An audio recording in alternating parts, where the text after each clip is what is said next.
One day you leave some books, and then the next day you come in and other books have appeared. It's fun.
I'm Rick Brooks.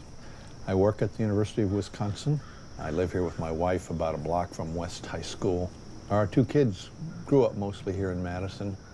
I organize workshops in topics ranging from mediation to understanding social media, how to facilitate health and social change. That's my beat. The Little Free Library embodies almost everything that I've done in my lifetime. Little Free Libraries is a medium through which I can give the best that I've got to other people. It's such an interesting way to combine what I think matters with what I'm good at. Getting other people involved and interested in making a difference sounds kind of trite, but it's true. I was always impressed with the biggest, burliest guy in the room. When a little puppy came in, the biggest, burly guy would go, "Oh, cute, a puppy," and get all excited. So I built a Little Free Library, just one, never planned on building any more. And we had a garage sale, so I sat there collecting the money in our front yard, and as people walked by, men, women, kids, they would say, "Oh, cute, look at that." And it reminded me of when people saw a puppy. And so all Rick and I did was we applied a little oil, and the project went faster and faster and ignited communities around the world. And so what we see with our libraries is seeds. We planned on beating Andrew Carnegie, our inspiration, and build 2,510 libraries by 2014. And we've gotten there. I think this week, next week, we've passed that mark.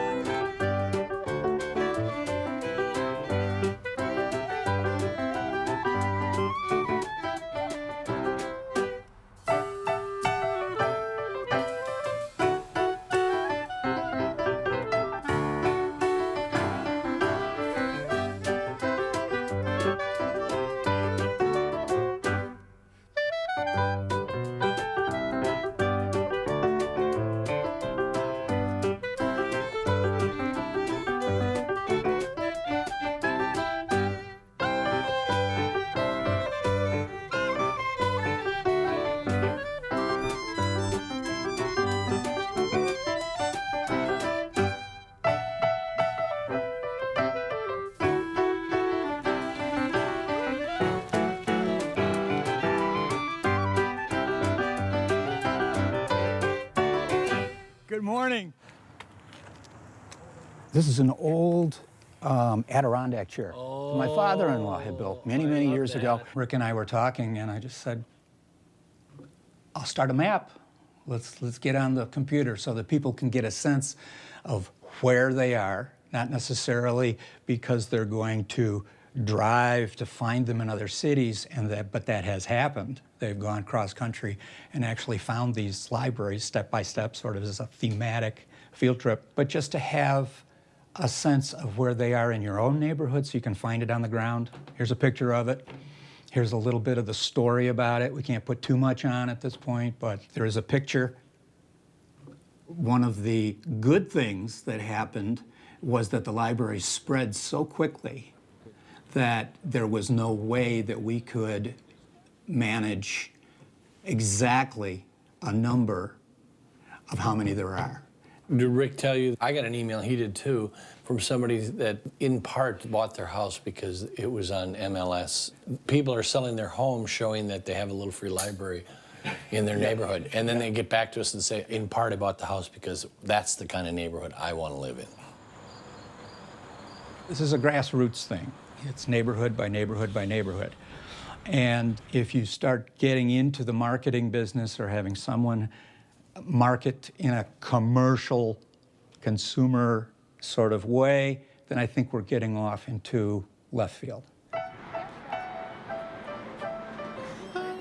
We have a variety of libraries here that we have at Absolutely Art. This is a unique library. This is one of the prototypes as they were just developing what types of styles that people would be interested in. This is a Amish barn. This is the Eat More Cranberry version. This is a Montgomery Ward crate. This is our newest model called Friendly by Nature. It is made out of a composite combination of recycled plastic and recycled wood. It's got 4 milk crates inside, and it's actually an old ice box. I think the reason people build their own, or get someone else to build it, it's just a personal passion for reading. People put their own libraries into the little libraries. Apparently, our little library, which by the way was the 3rd one, I guess, in the city, is the busiest in the city. Yeah, we're right in the heart of football land, so things happen, and we're actually on our 2nd little free library. You know, there's a full range of books that we've found in our little free library. It's kind of a little microcosm of our customers, really, because we've gotten children's books, so we get a lot of people with kids. Of course, the mathematical books, we have a lot of scientists in the area, being close to the university. One day there was a big stack of The Nation magazine. You know, we talk politics a lot around here, so that was kind of interesting. And then we'll get your kind of, you know, raunchy summer read will end up in there too. So I don't know who's putting those in, but.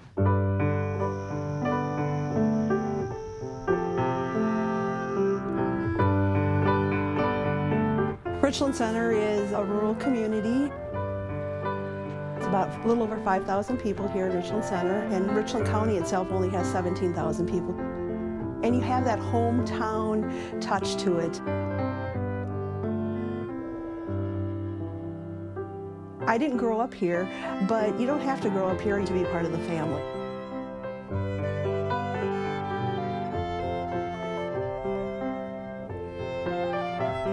And that's what's so special about small communities like Richland Center and later on Boaz. Boaz was established in about 1857, and it's just a very small community, and it's got a lot of history in it.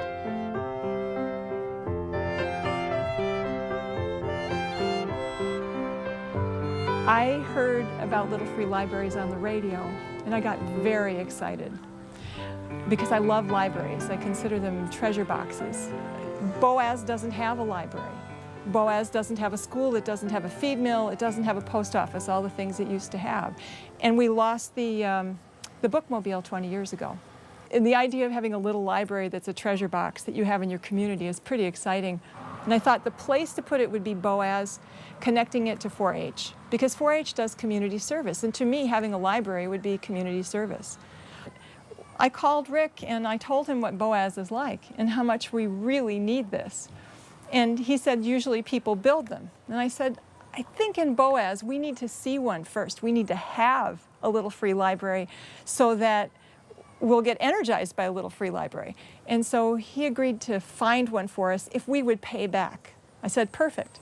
Boaz 4-H boosters would just go ahead and they'd be willing to build one probably for somebody else. Well, we cut out the sides and roof and door, and now we're working on screwing it together.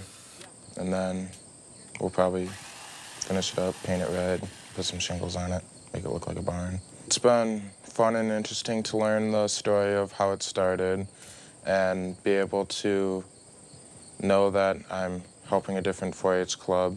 It definitely shows that our community can do a lot. I mean, if we want to get this done, we can, so. And I'm glad that our woodworking is making another one for another county. That's nice. I love it. Why? Because it's small.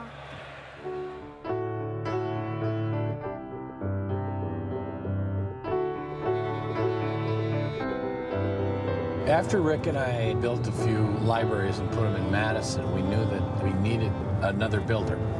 And I thought that a good builder, based on what we were doing, would be an Amish carpenter.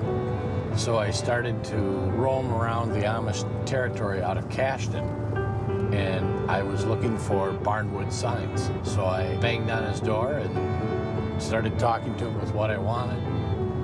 He pretty much said he'd build anything, just try to explain it.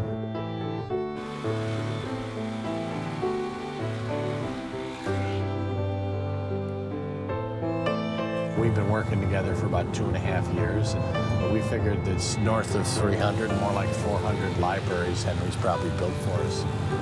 Remember when you first started talking to the computer? Yeah. Yes, I'll never understand that. He still doesn't. Still doesn't understand you? Sometimes. Sometimes. Oh, I use an X-Acto knife and you use a karate chop.